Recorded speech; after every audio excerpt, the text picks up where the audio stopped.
নমস্কার বন্ধুরা, যোজনা হেল্প বাংলা চ্যানেলের আরও একটি নতুন ভিডিওতে আপনাদের সকলকে স্বাগত জানাই।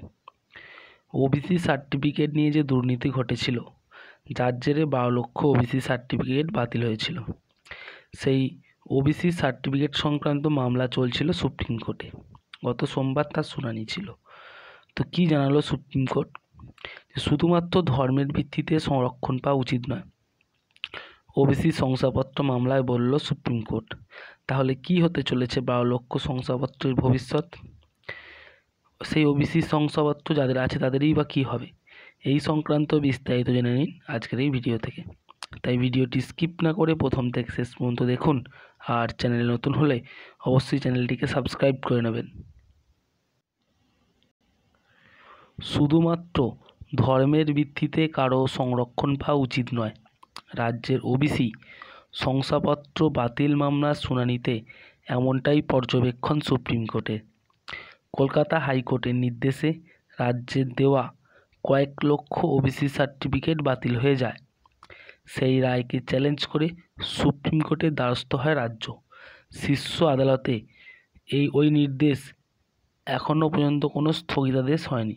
ফলে ওবিসি সার্টিফিকেট ব্যবহার করতে পারছেন না বহু মানুষ।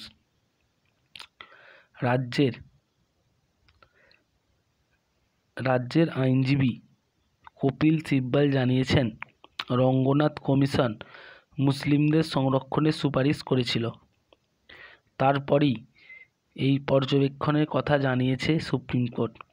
শীর্ষ আদালতের ডিভিশন বেঞ্চ জানিয়েছে, এ নিয়ে এখনই কোনো নির্দেশ তারা দেবেন না। জানুয়ারি মাসে এই মামলার পরবর্তী শুনানি, অর্থাৎ সোমবার সুপ্রিম কোর্টে রাজ্যের ওবিসি শংসাপত্র মামলার শুনানি ছিল। সেখানে রাজ্যের আইনজীবী কপিল সওয়াল করে জানান, হাইকোর্টের নির্দেশে পশ্চিমবঙ্গে 12 লক্ষ ওবিসি সার্টিফিকেট বাতিল হয়েছে। এই রাজ্যে মোট বাসিন্দার 28% সংখ্যালঘু, তার মধ্যে 27% মুসলিম। রঙ্গনাথ কমিশন মুসলিমদের জন্য সংরক্ষণ সুপারিশ করেছিল। কলকাতা হাইকোর্ট অন্ধ্রপ্রদেশের একটি রায়কে সামনে রেখে ওবিসি শংসাপত্র বাতিলের নির্দেশ দিয়েছে। অথচ অন্ধ্রে ওই রায় স্থগিত রয়েছে। এরপরেই বিচারপতি বি.আর. গাভাইয়ের পর্যবেক্ষণ, শুধুমাত্র ধর্মের ভিত্তিতে কারো সংরক্ষণ পাওয়া উচিত নয়। রাজ্যের আইনজীবী সওয়াল পিছিয়ে পড়া অংশকে সংরক্ষণের আওতায় নিয়ে আসা হয়েছে। তার মধ্যে মুসলিম ছাড়া অন্যান্য সম্প্রদায়ও কিন্তু রয়েছে। সুপ্রিম কোর্ট রাজ্যের তৈরি সংরক্ষণের তালিকা নিয়ে প্রশ্ন তুলেছে। বিচারপতি কে.ভি. বিশ্বনাথনের পর্যবেক্ষণ, কমিশন গঠন না করে একটি বিশ্ববিদ্যালয় কিভাবে সংরক্ষণের তালিকা তৈরি করতে পারে? রাজ্যের তরফে দাবি করা হয়েছে, বিশ্ববিদ্যালয় এই তালিকা বের করেনি, তারা কেবলমাত্র শ্রেণীবিন্যাস করেছে। মূল মামলাকারীদের আইনজীবী পি.এস. পাটওয়ালিয়া সওয়াল করে জানিয়েছেন, হাইকোর্ট রায় বলছে ওবিসিদের তালিকা তৈরির ক্ষেত্রে কোনো সমীক্ষা করা হয়নি, নির্দিষ্ট কোনো তথ্য ছাড়াই ওবিসি ঘোষণা করা হয়েছে। কমিশনকে এড়িয়ে ওই কাজ করা হয়েছে। বিচারপতি গাভাই আরও জানিয়েছেন, হাইকোর্ট বলেছে শ্রেণীবিন্যাস করে রাজ্য বিধানসভায় পেশ করুক। রাজ্য কেন নিজের ক্ষমতায় তা করতে পারবেন না? রাজ্য পাল্টা দাবি করে হাইকোর্টের নির্দেশের উপর স্থগিতাদেশ দেওয়া হোক। সুপ্রিম কোর্ট জানিয়েছে, তারা এখনই কোনো নির্দেশ দেবে না। আগামী জানুয়ারিতে রয়েছে এই মামলার পরবর্তী শুনানি।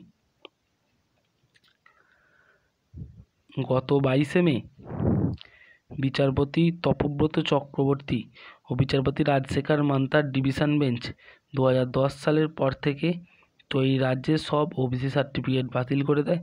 হাইকোর্টের নির্দেশে প্রায় 12 লক্ষ সার্টিফিকেট অকেজো হয়ে যায়। উচ্চ আদালতের ওই নির্দেশকে চ্যালেঞ্জ করে সুপ্রিম কোর্টে যায় রাজ্য।